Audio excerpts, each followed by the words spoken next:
to the graphic nature of this program, listener discretion is advised.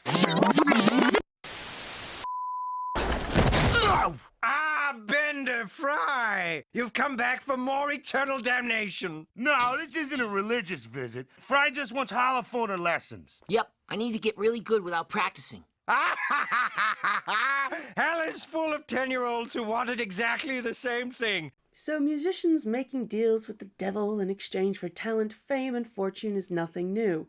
In fact, the most famous story of a musician selling their soul comes from none other than Robert Johnson, the unexpected master of that very genre from which heavy metal directly evolved, rhythm and blues.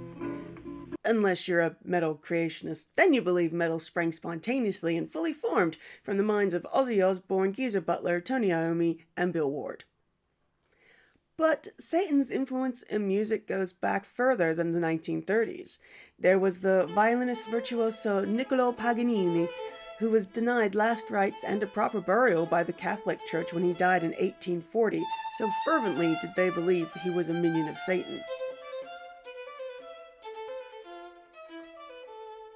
And before that, Giuseppe Tartini claimed to have been visited by the devil one night as he slept in 1713, and was serenaded in his dream by so beautiful a piece of music, he immediately attempted to write it down the instant he woke up, creating his famous piece, The Devil's Trill. Would that mean that Satan would own a part of the copyright of that song? I mean, I know copyright wasn't really a thing in the 18th century, but surely the devil would be entitled to a writing credit at the very least. I segued in the middle of a segue, didn't I? Fourth wall break inside a fourth wall break. That's like 16 walls. Anyway, this is a case of people making a sacrifice to Satan in exchange for the traditional fame and fortune. I don't know about the fortune, but the fame they certainly got, which just goes to show that when making deals with the devil... Be specific with your words. The deal is in the detail. Got it. Are you sitting comfortably? All right, let's begin.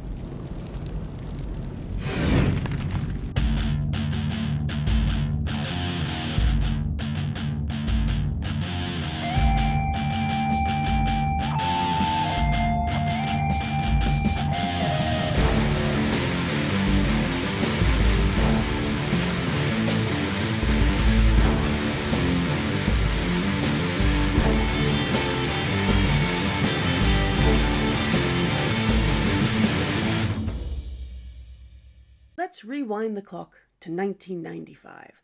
Imagine you're a 15-year-old girl living in Arroyo Grande, a small coastal town in California about halfway between San Francisco and LA. You're a freshman at the Arroyo Grande High School. That's year 10 for those of us on the metric system. You've been described as having a bright, bubbly personality, enjoy playing sports, singing in the church choir, participating in live theater, and dream of one day being a famous actress. Throw in an obsession with horses in a bedroom plastered in Boys to Men posters, and we've got a cliched 15-year-old 90s girl of Hollywood proportions. Elyse Pahler was the eldest child in her family with 2 younger sisters and a younger brother. Raised by parents David and Lizanne Pahler, she probably sounds like the most responsible, near-perfect child a family could wish for. Perhaps too perfect. Correct. Apparently, Elyse had some problems with sneaking out, drinking alcohol, and smoking marijuana. Unfortunately, she was wrongly diagnosed with having addiction problems instead of what she was actually suffering from, a severe case of being a teenager. As a result, her parents decided to send her to the Mariposa Community Recovery Center. While there, she hung out with fellow patient Jacob DeLashmut, whom she vaguely knew from school. Unlike Elyse, Jacob's stint in rehab was due less to teenage shenanigans and hijinks, and was, unfortunately, because he had a severe amphetamine problem, as well as the drinking, sneaking out, and smoking pot. Because, you know, teenager. And not just teenager, but teenager in a Mormon family, so that probably didn't help matters.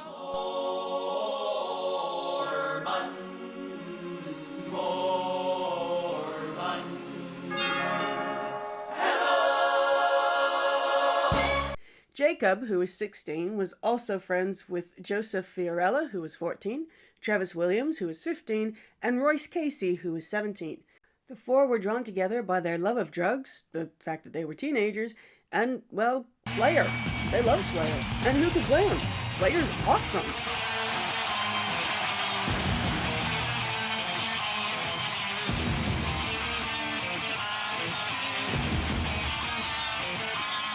They were also united by their interest in the occult, and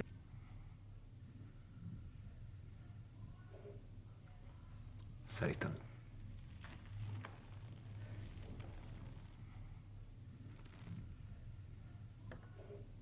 the de facto leader of this erstwhile team was its youngest member, Joe Fiorella, who impressed the others with his extensive knowledge of Satanism.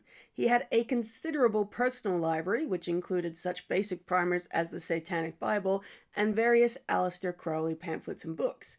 The gang made no secret of their new chosen religion, and their school was rife with rumors about a group of devil worshippers who wandered the local cemeteries at night, searching for graves to rob. All these ingredients were in the perfect proportions required to make your basic teenage metal band cake. Take 4 parts ostracized and lost teens, 1 part an interest in the occult, 1 part death black metal influence, and 3 parts edgelordism. Mix in a shallow echo chamber and bake until a cliche band name and logo has been reached. Add in a rebellious streak stemming from an overly religious-based township for that extra true cult taste, and garnish with any leftover satanic panic hysteria. Between them, this group of teens managed to come up with the wholly original band name of Hatred. Or The Hatred. Great name, huh? Bet no one's ever thought of that one before. Yeah, original. Okay, so even in a pre-internet world, these guys knew that they had little to no chance of any actual success in this musical venture. They knew they needed to do something that would make them stand out. Perhaps they could create a whole new style of metal, creating a whole new subgenre and reinvigorating the industry, taking it to levels hitherto unreached and undreamed of.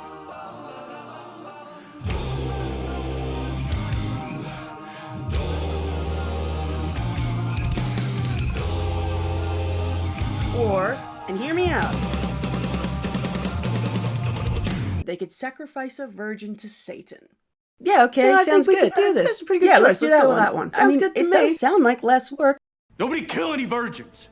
The idea was first floated amongst the group by Joe. While hanging out, listening to metal, smoking pot, and generally reprobating one afternoon, Joe asked Jacob if he'd be down for sacrificing a virgin.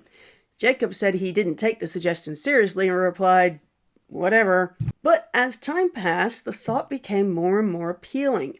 The group would talk about how they could request Satan's assistance, asking he give them awesome guitar playing skills so they could play louder and play faster, and help them go professional by turning the world's attention towards them.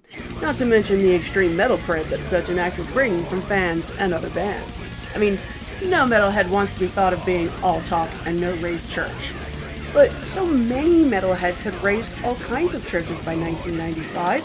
Murders had occurred, photos of real dead bodies had been used for album covers, and a number of bands and their members had loudly and proudly announced their affiliation and dedication to Satan. The group knew that in order to stand out, they had to do something to Knock it up a notch. something more than a boring old murder, something next level. How they thought they'd get away with that something is beyond me. Maybe they thought Satan would be able to help them take credit for a murder while simultaneously avoiding prison to go on tour instead or something. I don't know. I just feel like they didn't quite think this whole thing through. Now what? But to give them their due, they did take the time to consider exactly what kind of sacrifice they wanted to make. They chose Elyse thinking the devil would appreciate her blonde hair and blue eyes. I never knew the devil was partial to Aryans. Then again, many people do claim Hitler was the devil, so I guess that makes sense. This is what Hitler wanted.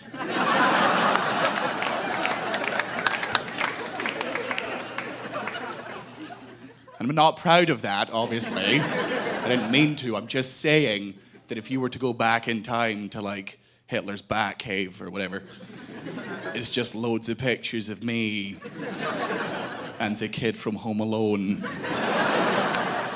with just like Ich lieb dich written all around them. But the group also said that they chose her because they thought the murder of someone with her blonde hair, blue eyes, and intact virginity would be truly profane and offensive to God. Does that mean God is partial to Aryans? Definitely a lot of anti-Semitic vibes on this whole thing. Now that they had chosen their victim, it was time to get to the moitering. One afternoon in May of 1995, Jacob DeLashmutt, Joe Fiorella, and Travis Williams invited Elyse to go for a walk with them. I haven't been able to confirm if Royce Casey was with the group on this day, so I'm just going to leave him aside for now. The at least 3 boys led Elyse down a path into the edge of a ravine. Or an embankment. Some kind of edge from which a fall wouldn't kill her. So much fun making these videos when there's inconsistent and sometimes contradictory information. They pushed her off the edge, and as the boys moved down to her, Joe handed a knife to Travis, while he and Jacob kept telling him to do it!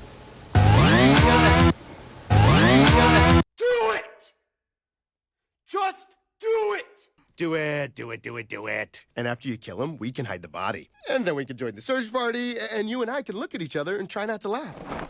Travis, however, froze, allowing Elyse time to get back up. It's believed that she brushed the whole thing off as a prank, as she never reported the incident to the police. Before the boys were able to regroup and replan, Travis Williams was sent to prison after he shot an elderly woman. I guess it was just stabbing somebody he had a problem with. Guns allow for a certain detachment when used in murder. They're less personal, and it's usually less messy. Maybe Travis just had a thing about blood. No! Blood! Instead of scrapping their plans and sending Elyse an apology cake, the remaining 3 began again to plot her sacrifice. I suppose I should give them some points for not allowing these setbacks to prevent them from trying again. If only they'd applied the same dedication to their band, maybe they wouldn't have needed to bother Satan about it.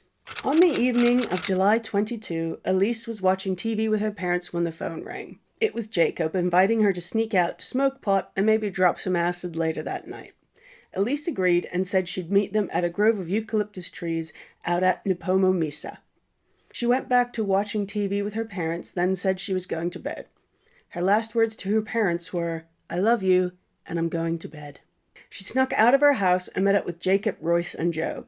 After they'd smoked for a while and feeling they'd lulled her into a false sense of security, Jacob took off his belt, lunged at Elyse, and wrapped it around her neck. Royce helped him hold her down as Joe took out a hunting knife and stabbed her in the neck. They each took turns stabbing her while Elyse cried, prayed, and called out for her mother. Despite the 12 stab wounds she was given, none of them caused her a quick death. She instead slowly bled out as the boys stomped on her neck. But it gets worse. Because of course it does. After they were certain she was dead, the 3 boys took turns... how do I put this delicately?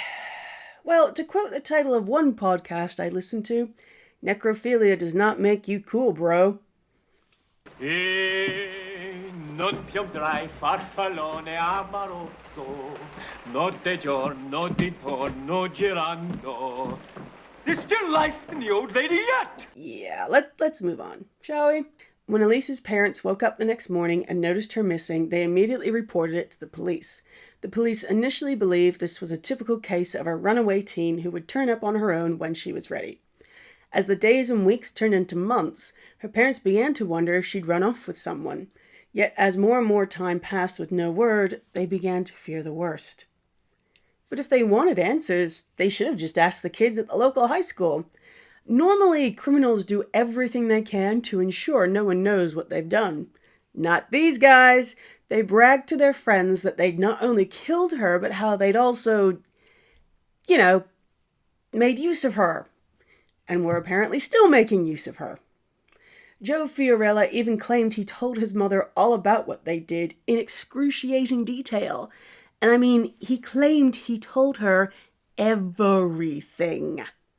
But that was an awkward conversation. Those they told, however, wrote it all off as simply some thoughtless teens who were cruelly using Elise's disappearance as a way to prove how they were the truest cult to ever truly cult in the history of true cultism, and that they weren't like other boys. Royce, meanwhile, had taken to confiding in a journal, detailing all that had happened and writing about how Satan has arisen. Virgin meat was the ultimate sacrifice, the way that he felt a sense of spiritual supremacy when he returned to the murder site, and how he was now allied with darkened souls. However, as more time went on, Royce started to feel the little black monster. Pugsley. Guilt. He began to distance himself from Jacob and Joe, not just because of guilt, but also because of fear. The two boys had reportedly said that Elyse was not their last kill, and that they planned to kill more. They also threatened Royce, saying, "If you're not with us, you may no longer exist." You just made the list.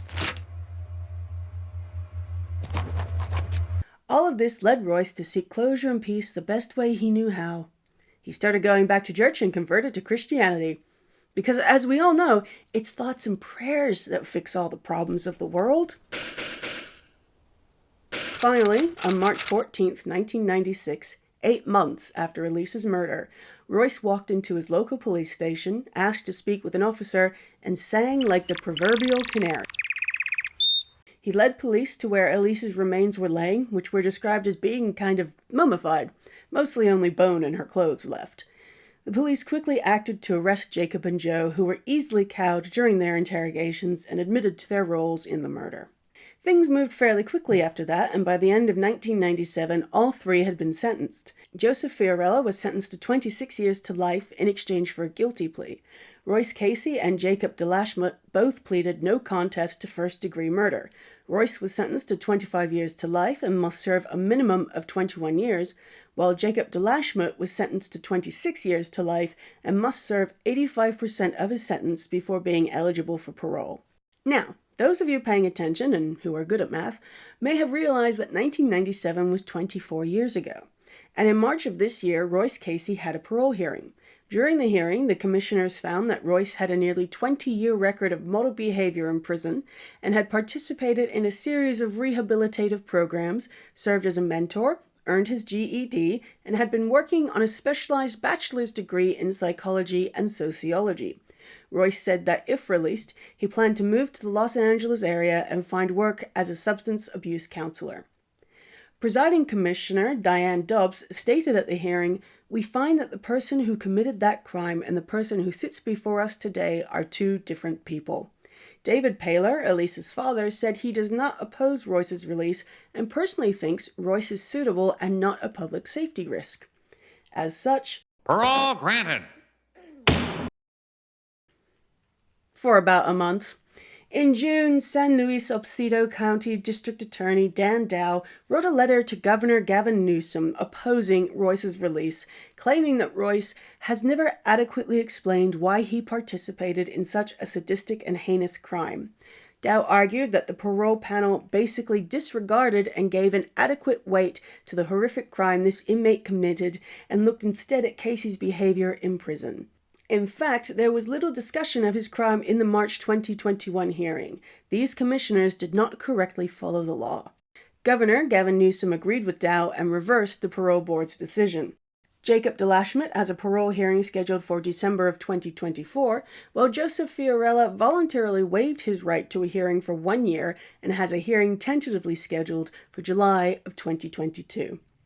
Elyse was buried at Oak Hill Cemetery in Santa Barbara County. Her parents started a foundation in her name, whose website I managed to find on the Wayback Machine, the purpose of which was to educate the public about the danger the satanic death metal music poses to children and teens. I guess they thought Tipper Gore really dropped the ball on that one. And that's where the story should end. But this was the mid-90s, and at that time there was still a lingering fear in all things even remotely linked to evil, darkness, death, violence, Satan, loud music, Dungeons and Dragons, staying out after midnight, putting pineapple on pizza, and not making your bed in the morning! And seeing there's no possible way these kids could have come up with this idea on their own, our town doesn't talk about how to sacrifice to Satan. We always make a point of telling our kids how all these billionaires and famous musicians and degenerate actors are in league with the devil. Why would they think they could make a sacrifice to him to get what they want? Oh, won't somebody please think of the children? So when the boys mentioned in court that they listened to a lot of Slayer, they claimed Slayer made them do it. Elyse's parents did attempt to sue Slayer, and not just once. I'm not going to get into that here, I'll save that for a future video as the details are a bit tricky. Also, if I hear one more non-metalhead talking about how this is all Slayer's fault, and heavy metal is the music of the devil, and all metalheads are so fucked up and evil and violent, or one more ignorant, self-righteous, egotistical, sanctimonious prat proselytize about how horrific this case is because it involves murder and Satan and heavy metal and— Listen to heavy metal music. The devil will make you kill your mom. I will throw my fucking laptop out the window, and I can't afford to replace either window or computer, let alone both, so I'm gonna take a moment now to listen to some calming music.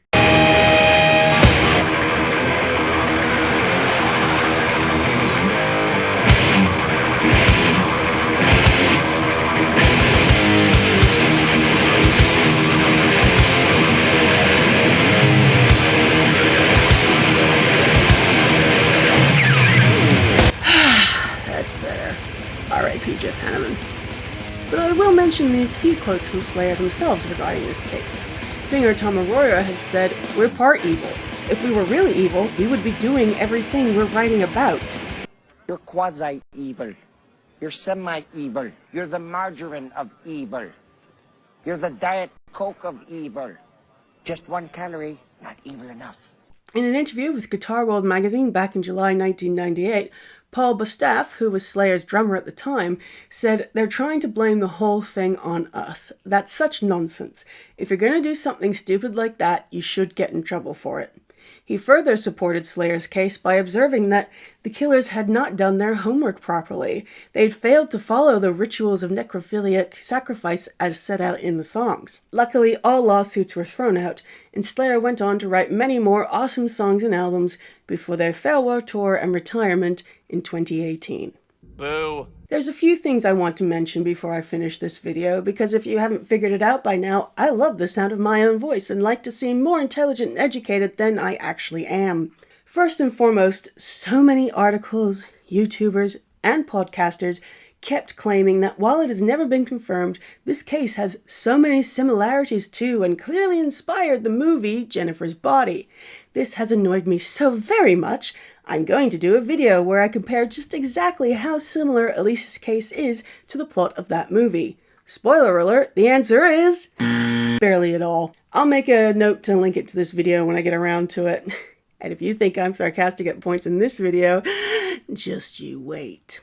Another irritating claim I kept coming across was, and would go back. Over the next 18 months, continue to return to her decomposing body to have sex with it. When I first heard this claim, my brain immediately started wondering, wouldn't a body get seriously decomposed over 8 months and be like... Is he supposed to look like that? No, I've never seen a mummy look like this before. He's still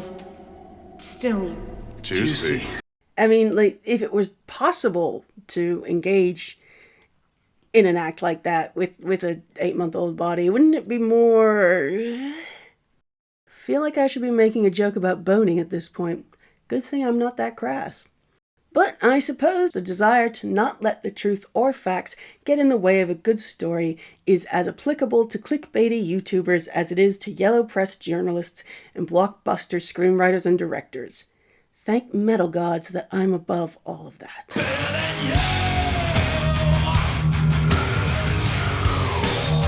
But above all, what most bothered me about this case was the reversal of Royce Casey's parole. There is much talk about how the purpose of prisons is to reform their inmates, to help them become stable so that they can return to society and be productive members of the wider world.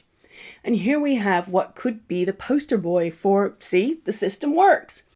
Instead, he's just pushed back into prison. If doing all of this is not enough for someone to be permitted a chance to prove their value, then what the hell incentive do prisoners have to bother trying to improve themselves? Elyse Pahler's murder will never be undone or forgiven, and it doesn't have to be. Royce Casey, Jacob DeLashmutt, and Joseph Fiorella will never be able to wipe that red out of their ledgers. I can't speak for Jacob or Joe, but Royce has clearly proven that he is no longer that naive, impressionable teen who participated in a murder. What purpose does Royce's continued incarceration actually serve? Who does it benefit? It won't bring Elyse back, it won't undo what happened to her, and it doesn't keep society safe if he's not a danger anymore. It's important we don't forget Elyse, neither her life nor the horror and pain of her death. But by simply dismissing this case as messed up teens influenced by evil music to act evilly and become evil adults who must be locked up for life in order to contain their evil and ensure they don't evil all over society, we cheapen Elyse's death and the grief still felt by her loved ones. And the best way we can honor Elyse Pahler is to stop sensationalizing her death and instead focus on what we can learn about what drives some teens to kill. And hint, it's not Satan or violent music, video games, movies, books, or TV. Thanks again for watching. Hope I've managed to make any anxious parents of teens even more paranoid about letting them leave the house ever. All resources are linked if you want to read for yourself the fear-mongering and scapegoating thrown at poor, sweet, innocent Slayer. They just wanted to make some fun music. Remember to like and subscribe. I'm aiming for 10 likes on this video, so please stab that like button and share if you think you know someone who'd find this interesting. And if you do, then I promise not to sacrifice you to Satan, or your pet cat, or your goat. I make no promises regarding any children you may have, however.